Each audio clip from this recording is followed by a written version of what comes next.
प्रतिलेखन संख्या 6। Ready start. उपाध्यक्ष महोदय, तब उन लोगों को कुछ आशा हुई कि हम लोग भी उसी तरह चल सकते हैं जिस तरह से पहले चल रहे थे।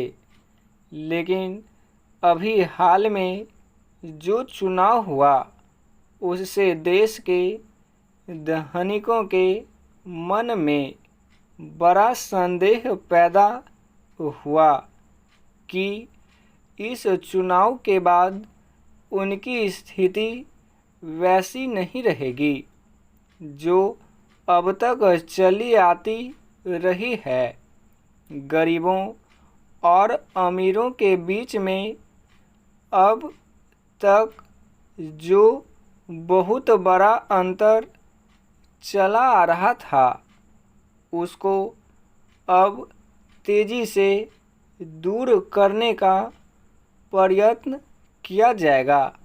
श्रीमान, मैं आपका बहुत ही आभारी हूँ जो आपने सदन में चालू वर्ष के बजट पर अपने विचार प्रकट करने का अवसर दिया है।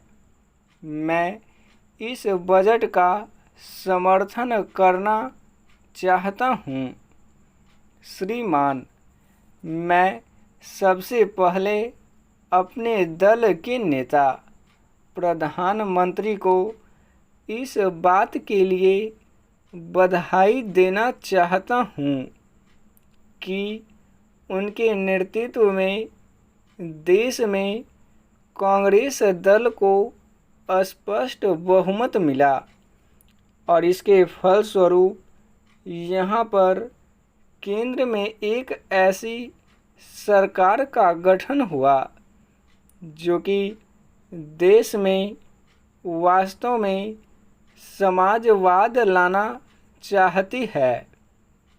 मैं वित्त मंत्री जी को इस बात के लिए बधाई देना चाहता हूँ कि लोकसभा के मध्यावधि चुनाव में जनता द्वारा कांग्रेस दल को जो आदेश दिया गया था उन्हें स्मरण है और वह तन मन धन से उसका पालन करना चाहते हैं। वह आदेश था देश में सामाजिक और आर्थिक विषमता दूर करने का, देश से गरीबी, बेकारी और बेरोजगारी को हटाने का और देश के जो पिछड़े हुए हिस्से हैं उनका पूरा विकास करने का, साथ ही साथ इस बात का भी आदेश था कि देश के अंदर इस प्रकार की सामाजिक और आर्थिक व्यवस्था पैदा की जाए जिसके अंतर्गत जनता शोषण से मुक्त हो सके। श्रीमान, यह ठीक है कि देश में कृषि के क्षेत्र में उत्पादन में वृद्धि हुई है, परंतु इसके साथ ही साथ यह भी दृष्टि में रखना चाहिए कि लागत में भी पूरी वृद्धि हुई है। इसके लिए आवश्यक है कि सिंचाई के साधन बढ़ाए जाएं और अधिक उन्नत बीजों का प्रयोग किया जाए। आज कृषकों को कृषि के यंत्र मिलने में बहुत कठिनाई हो रही है।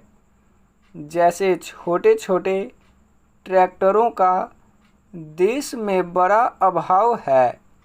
उनके बनाने के लिए शीघ्र नए कारखाने खोले जाएं, जिससे कृषकों को जल्द से जल्द ट्रैक्टर मिल सकें। देश तभी प्रगति करेगा, हमारा ऐसा विश्वास है। स्टॉप।